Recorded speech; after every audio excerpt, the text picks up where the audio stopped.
Sejak berabad lalu, dari masa ke masa, manusia selalu mempertanyakan proses penciptaan alam semesta. Berawal dari pertanyaan sederhana itu, kemudian tercipta beragam teori tentang penciptaan alam semesta. Di antara yang paling dikenal adalah teori ledakan besar atau Big Bang Theory. Hal tersebut tentu karena keberadaan akal pada manusia. Maka dalam Islam terdapat konsep bahwa akallah yang menjadi pembeda dengan makhluk lainnya. Maka keberadaan akal adalah kunci untuk memahami penciptaan alam semesta bagi kehidupan manusia sendiri, serta jalan untuk mengenal Allah sebagai penciptanya. Maka kemudian lahirlah sains. Meski begitu, sains hanyalah sebuah metodologi yang disusun berdasarkan aktivitas akal manusia dalam upaya memahami, memprediksi, dan menjelaskan fenomena alam semesta ini. Sains bukanlah kebenaran mutlak. Ia terus berubah dan berkembang dari masa ke masa seiring pencapaian akal manusia dalam ilmu pengetahuan ketika memahami setiap fenomena semesta. Disinilah peran Al-Quran yang turun sebagai wahyu dari Allah Subhanahu wa Ta'ala. Di dalamnya sangat banyak petunjuk dan informasi yang hakikatnya mengandung ilmu pengetahuan dan fenomena yang baru belakangan terbukti oleh hasil sains modern. Betapa luasnya ilmu Allah yang 14 abad lalu telah tertuang dalam kitab mulia, tanpa disadari oleh manusia, bahkan kaum muslimin sendiri, karena keterbatasan perkembangan ilmu pada saat itu. Di antara ayat yang mengindikasikan keterkaitan Al-Quran dengan pentingnya sains adalah firman Allah, Inna fi khalqis samawati wal ardi wa ikhtilafil laili wan nahari la ayatin li ulil albab alladhina yadhkuruna Allaha qiyaman wa qu'udan wa 'ala junubihim wa yatafakkaruna fi khalqis samawati wal ardi ربنا ما خلقت هذا باطلا سبحانك فقنا عذاب النار.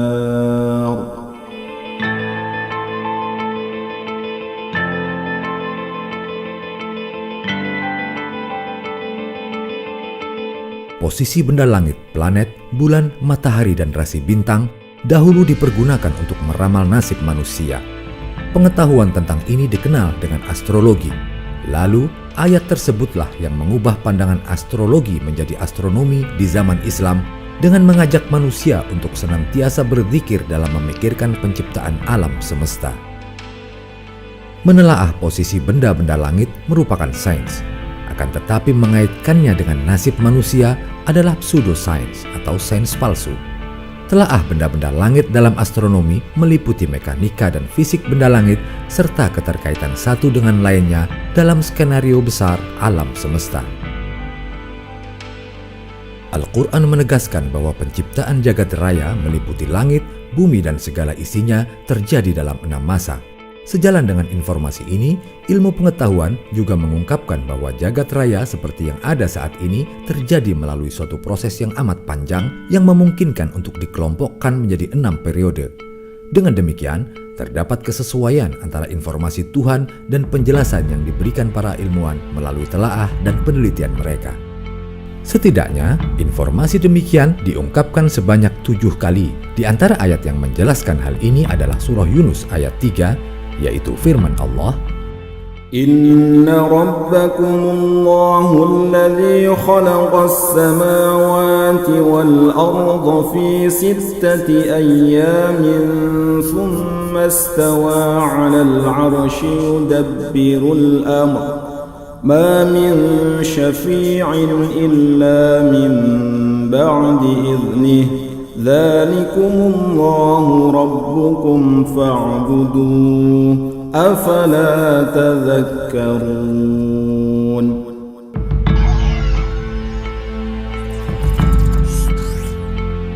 Kata yaum yang berarti hari pada ayat tersebut dimaksudkan sebagai rentang waktu atau periode penciptaan, bukan seperti hari yang dipahami manusia saat ini.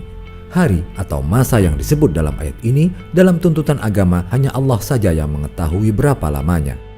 Dalam Al-Quran terdapat beberapa informasi tentang masalah ini. Ada ayat yang menyebut bahwa satu hari di sisi Allah sama dengan 1000 tahun dalam hitungan manusia. Seperti firman-Nya dalam surah Al-Hajj ayat 47 sebagai berikut. وَإِنَّ يَوْمًا عِندَ رَبِّكَ كَأَلْفِ سَنَةٍ مِّمَّا تَعُدُّونَ. Pada ayat lain dijelaskan bahwa satu hari itu sama dengan 50.000 tahun dalam hitungan manusia. Keterangan ini seperti yang disebutkan dalam surah Al-Ma'arij ayat 4 sebagai berikut.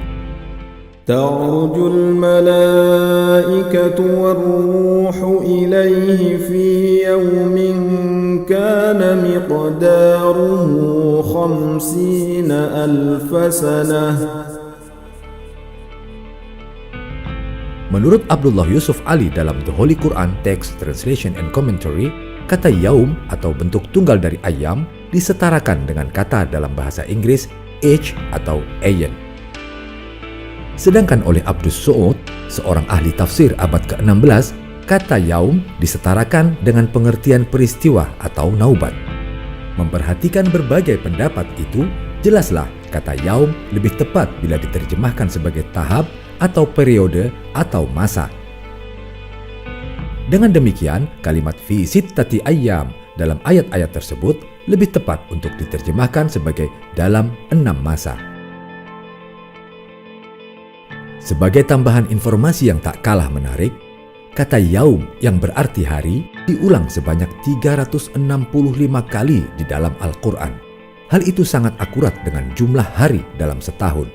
Apakah itu suatu kebetulan? Wallahu a'lam bis-shawab. Merujuk dari surah An-Nazi'at, Profesor Thomas Jamaluddin dalam buku Menjelajah Kekuasaan Langit Menembus Kedalaman Al-Quran mengungkapkan bahwa 6 hari dapat bermakna 6 proses evolutif, sejak penciptaan alam semesta pertama kali sampai penciptaan manusia sebagai jenis makhluk terakhir yang diciptakan Allah. Proses dari penciptaan ini terus berlangsung sampai saat ini dan tidak berhenti pada suatu tahap tertentu. Maka, jika dirinci, ayat-ayat tersebut mengungkapkan secara kronologis 6 masa penciptaan sebagai berikut. Masa pertama dimulai dari ayat 27. أَأَنْتُمْ أَشَدُّ خَلْقًا أَمِ السَّمَاءُ بَنَاهَا. Apakah penciptaan kamu yang lebih hebat ataukah langit yang telah dibangunnya? Quran Surah An-Nazi'at ayat 27. Ayat ini menjelaskan tentang penciptaan alam semesta dengan peristiwa Big Bang, yakni ledakan besar sebagai awal lahirnya ruang dan waktu termasuk materi. Berdasarkan analisis astronomi kosmologi, ledakan besar terjadi sekitar 13,7 miliar tahun yang lalu. Penciptaan pertama kali adalah energi dari partikel foton. Dari partikel foton terbentuk proton, neutron, dan elektron, serta partikel lain yang tidak dikenal. Sains menggolongkannya sebagai materi gelap. Dari proton dan elektron terbentuk hidrogen sebagai unsur pertama pembentuk bintang. Masa kedua dilanjutkan di ayat 28. رَفَعَ سَمْكَهَا فَسَوَّاهَا. Dia telah meninggikan bangunannya lalu menyempurnakannya. Quran Surah An-Nazi'at ayat 28. Ayat ini menjelaskan tentang pengembangan alam semesta, sehingga benda-benda langit makin berjauhan, yang dalam bahasa awam berarti langit makin tinggi. lalu menyempurnakannya. Dalam arti, pembentukan benda langit bukanlah proses sekali jadi, tetapi proses evolutif, yakni perubahan bertahap dari awan antar bintang menjadi bintang, lalu nanti akhirnya mati dan digantikan generasi bintang-bintang baru. Para astronom meyakini adanya pengembangan alam semesta berdasarkan analisis pergeseran spektrum unsur-unsur di galaksi jauh yang bergeser ke arah panjang gelombang yang semakin besar. Gerak menjauh galaksi-galaksi itu disebabkan karena ruang alam semesta yang mengembang. Hal itu sesuai dengan firman Allah, وَالسَّمَاءَ بَنَيْنَاهَا بِأَيْدٍ وَإِنَّا لَمُوسِعُونَ. dan langit itu kami bangun dengan kekuasaan kami, dan kami benar-benar meluaskannya. Quran Surah Az-Zariyat ayat 47. Secara sederhana, keadaan awal alam semesta yang berkembang itu dapat diilustrasikan dengan pembuatan roti. Materi pembentuk roti itu semula terkumpul di dalam gumpalan kecil, kemudian mulai mengembang. Dengan kata lain, ruang pada bagian dalam roti sedang mengembang. Dianalogikan sebagai galaksi di alam semesta, butir-butir partikel di dalam roti itu saling menjauh sejalan dengan pengembangan roti itu sendiri. Dalam ilustrasi tersebut, kita berada di salah satu partikel di dalam roti itu. Di luar roti, kita tidak mengenal adanya ruang lain, karena pengetahuan kita terbatas hanya pada ruang di dalam roti itu saja. Demikian pula lah, kita tidak mengenal alam fisik lain di luar dimensi ruang waktu yang kita kenal saat ini. Allahu Akbar, betapa kecil dan terbatasnya pengetahuan kita dibanding seluruh jagat raya ini. Selanjutnya, masa ketiga termaktub dalam ayat 29, وَأَغْطَشَ لَيْلَهَا وَأَخْرَجَ ضُحَاهَا. dan dia menjadikan malamnya gelap gulita dan menjadikan siangnya terang benderang. Quran Surah An-Nazi'at ayat 29. Ayat ini bercerita khusus tentang tata surya yang juga berlaku pada bintang-bintang lain. Masa ini adalah masa penciptaan matahari yang bersinar dan bumi serta planet-planet lainnya yang berotasi sehingga ada fenomena malam dan siang. Adanya matahari sebagai sumber cahaya, bumi yang berotasi menjadikan malam dan siang. Menurut penelitian astronomi, tata surya terbentuk sekitar 4,5 miliar tahun lalu dari awan antar bintang raksasa. Mulanya, awan antar bintang itu memadat sambil berotasi, berputar pada sumbunya. Bagian tengah yang semakin memadat akan semakin panas. Ketika suhunya mencapai puluhan juta derajat, mulainya reaksi nuklir. Hidrogen berfusi dengan hidrogen, menghasilkan helium dan energi. Bagian inti awan antar bintang itu menjadi matahari yang mulai memancarkan energinya.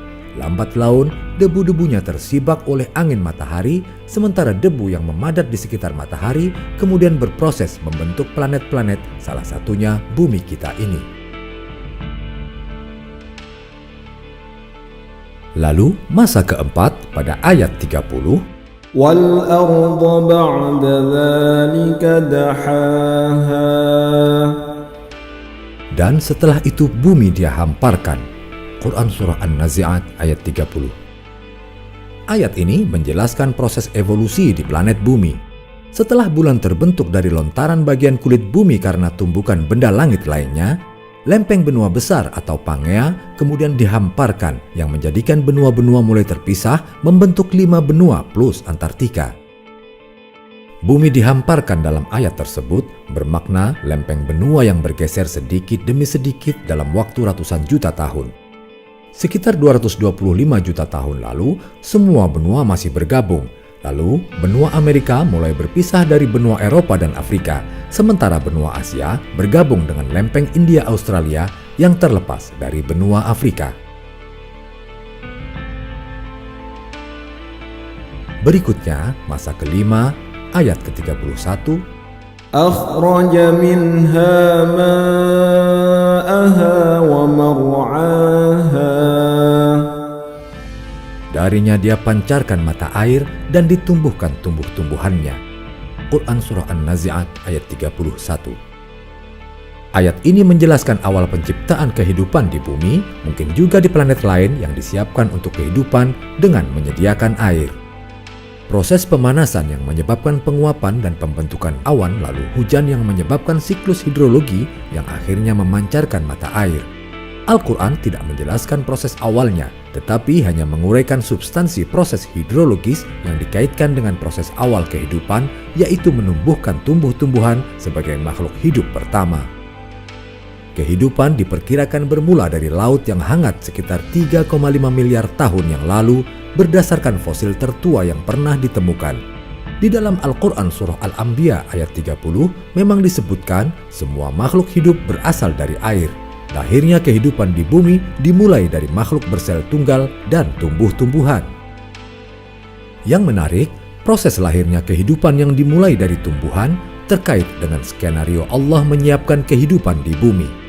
Hadirnya tumbuhan dan proses fotosintesis sekitar 2 miliar tahun lalu menyebabkan atmosfer mulai terisi dengan oksigen bebas. Adanya oksigen diperlukan oleh sebagian besar makhluk hidup bergerak, yakni binatang dan manusia. Dan terakhir, masa ke-6 dijelaskan pada 2 ayat berikutnya dalam surah An-Nazi'at. وَالْجِبَالَ أَرْسَاهَا مَتَاعًا لَكُمْ وَلِأَنْعَامِكُمْ. Dan gunung-gunung dipancangkan dengan teguh. Semua itu untuk kesenanganmu dan untuk hewan-hewan ternakmu. Quran Surah An-Nazi'at ayat 32-33. Ayat ini menjelaskan lahirnya gunung-gunung akibat evolusi geologi dan mulai diciptakannya hewan dan manusia. Masa ke-6 ini menceritakan lahirnya binatang dan manusia setelah prasyarat kehidupan yang utama, yaitu adanya air dan oksigen terpenuhi. Proses geologis akibat pergeseran lempeng benua yang memunculkan gunung-gunung juga merupakan persiapan fisik yang memberikan keseimbangan dari gerakan bumi. Dan hal ini memungkinkan materi yang merupakan kandungan bumi dikeluarkan untuk kepentingan manusia sebagai khalifah di bumi. Berdasarkan temuan ilmiah yang diperoleh, telah disusun suatu silsilah evolusi yang berawal dari sejenis bakteri bersel satu yang hidup sekitar 3,5 miliar tahun lalu. Dari jenis bakteri lahir generasi ganggang yang masih hidup di air. Ganggang hijau sekitar 1-2 miliar tahun lalu melahirkan generasi tumbuhan darat. Dari jalur ganggang hijau, sekitar 630 juta tahun lalu juga lahir generasi hewan tak bertulang belakang.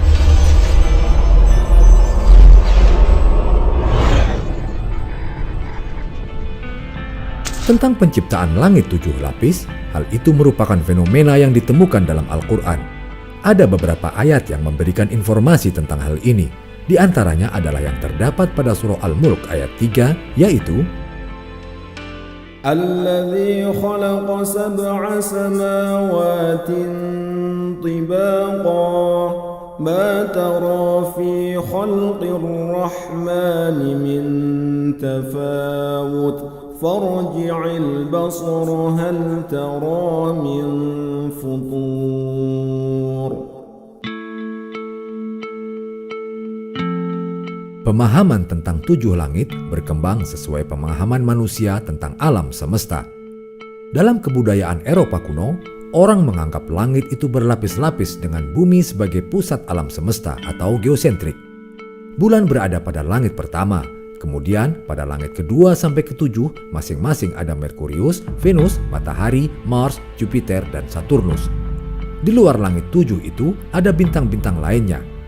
Dulu, orang juga mengaitkan dengan astrologi atau peramalan bintang, yaitu bahwa benda-benda langit yang dikaitkan dengan kepercayaan akan dewa penguasanya mempengaruhi kehidupan di bumi bergantian dari jam ke jam, dimulai dari yang terjauh.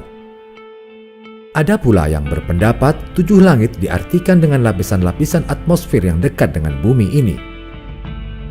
Namun, apabila teori tersebut dikaitkan dengan Mi'raj Rasulullah SAW, nampak kurang tepat. 7 langit ini mungkin lebih pas bila diartikan sebagai 7 dimensi ruang waktu. Seperti dinyatakan dalam fisika, bahwa di jagat raya ini terdapat 4 gaya fundamental, yaitu gaya elektromagnetik, gaya nuklir lemah, gaya nuklir kuat, dan gaya gravitasi. Kaluza-Klein teori menjelaskan bahwa untuk dapat menerangkan ketersatuan gaya-gaya yang 4 itu, maka adanya geometri ruang waktu yang kita berada di dalamnya sekarang ini tidaklah cukup. Untuk bisa menjelaskan keempat gaya tersebut, maka teori ini menyatakan harus ada 7 dimensi ruang waktu atau time space dimensions yang lain. Maka perjalanan Isra dan Mi'raj yang dilakukan oleh Rasulullah SAW dinilai sebagai perjalanan antar dimensi. Hal ini bermakna beliau telah diajak oleh Jibril keluar dari dimensi ruang waktu menuju dimensi yang lebih tinggi yang disebut Sidratul Muntaha. Kita hidup dalam dimensi ruang waktu. Karenanya, kita selalu mengukur berdasarkan ukuran ruang seperti besar, kecil, jauh, dekat. Dan waktu seperti masa lalu, sekarang, masa depan, lama, sebentar, dan seterusnya. Untuk memahami perjalanan antar waktu, kita ibaratkan ada alam 2 dimensi berbentuk bidang U besar. Sebut saja makhluk di alam itu berupa semut. Untuk berpindah dari ujung U yang satu ke ujung yang lain, semut tersebut haruslah menempuh jarak yang sangat jauh. Kita yang hidup di ruang 3 dimensi, dengan mudahnya mengangkat semut tersebut dari satu ujung ke ujung lainnya, mengajak semut tersebut keluar dari dimensi 2 menuju dimensi 3. Jaraknya jelas lebih pendek. Demikianlah analogi sederhana perjalanan antar dimensi. Mekanismenya tentu masih di luar kemampuan sains. Tetapi Allah telah memperjalankan hambanya Rasulullah SAW bersama Jibril yang memang berada di luar dimensi yang lebih tinggi dari dimensi ruang waktu.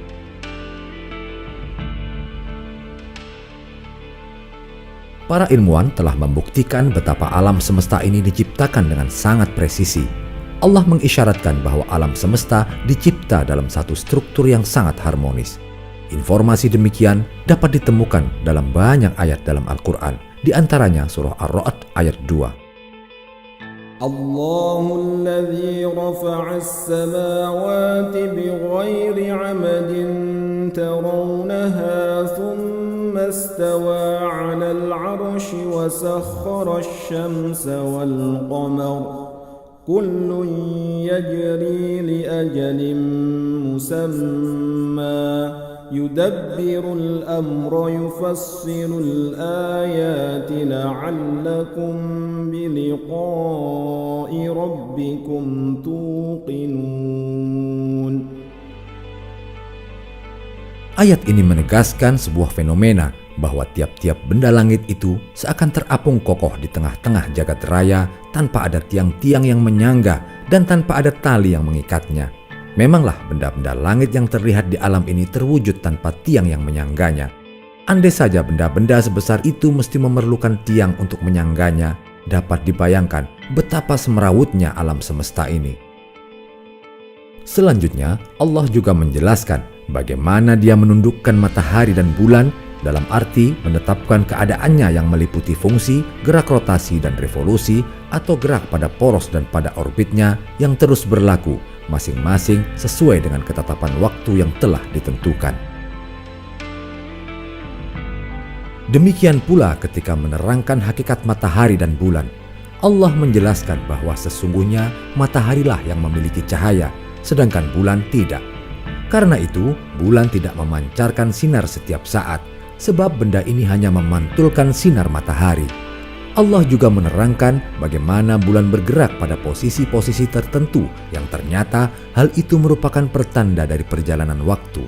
Sehubungan dengan struktur seperti ini, Allah menginformasikan dalam surah Yunus ayat 5, Huwallazi ja'ala asy-syamsa dhiya'an wal qamara nuran wa qaddarahu manazila lita'lamu 'adada as-sinina wal hisab ma khalaqallahu dzalika illa bil haqq yufassilul ayati liqaumin ya'lamun.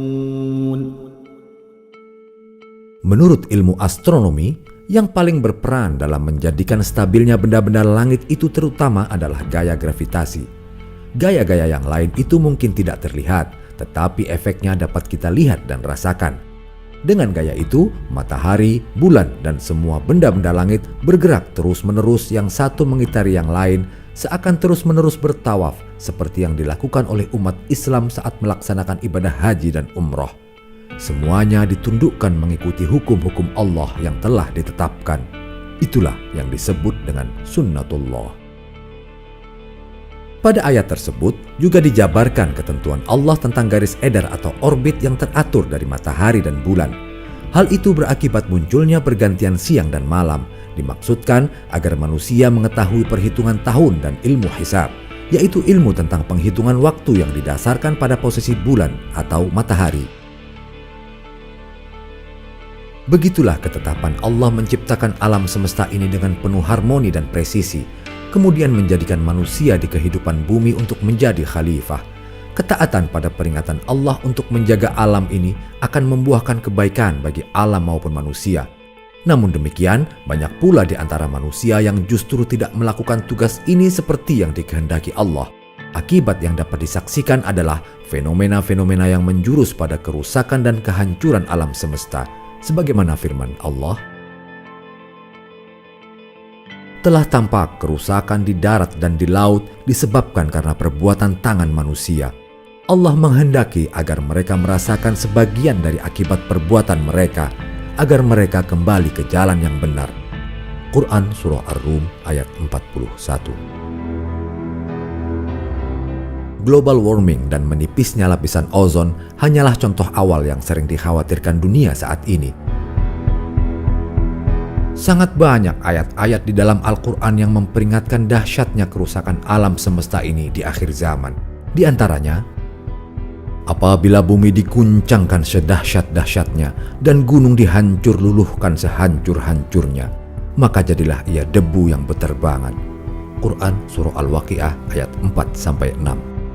Di ayat lainnya, Allah juga memperingatkan, apabila langit terbelah, dan apabila bintang-bintang jatuh berserakan, dan apabila lautan dijadikan meluap.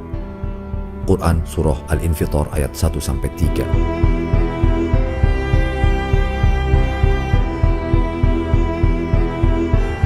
Menurut teori evolusi bintang, matahari kita akan membesar menjadi bintang raksasa memerah menjelang kematiannya. Pada saat itu, matahari bersinar sedemikian terangnya hingga lautan akan mendidih dan kering, batuan akan meleleh, dan kehidupan pun akan punah. Kemudian matahari akan terus bertambah besar sehingga planet-planet di sekitarnya seperti Merkurius, Venus, Bumi, dan Bulan serta Mars masuk ke dalam bola gas matahari.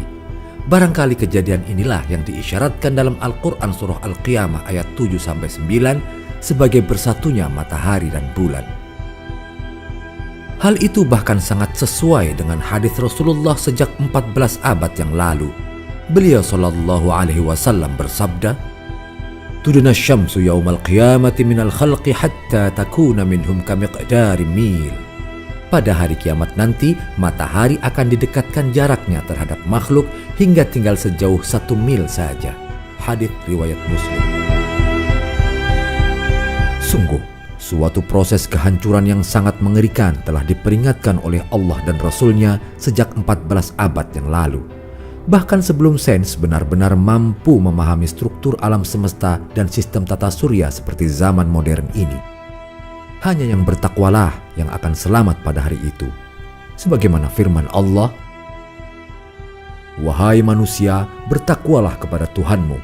Sungguh, guncangan hari kiamat itu adalah suatu kejadian yang sangat dahsyat." Quran Surah Al-Hajj ayat 1. Hari akhir itu pasti akan datang atas kehendak penciptanya. Memanglah semua yang ada di jagat raya ini akan binasa kecuali Allah sang pencipta. Sebagaimana firman-Nya, "Kullu syai'in halikun illa wajhah." Segala sesuatu pasti akan binasa kecuali Allah. Quran Surah Al-Qasas ayat 88.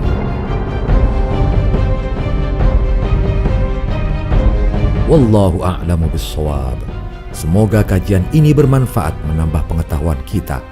Lebih dari itu, semoga menambah ketakwaan kita kepada Allah Azza wa Jalla. Sampai jumpa, ikuti terus video-video kajian tafsir ilmi berikutnya.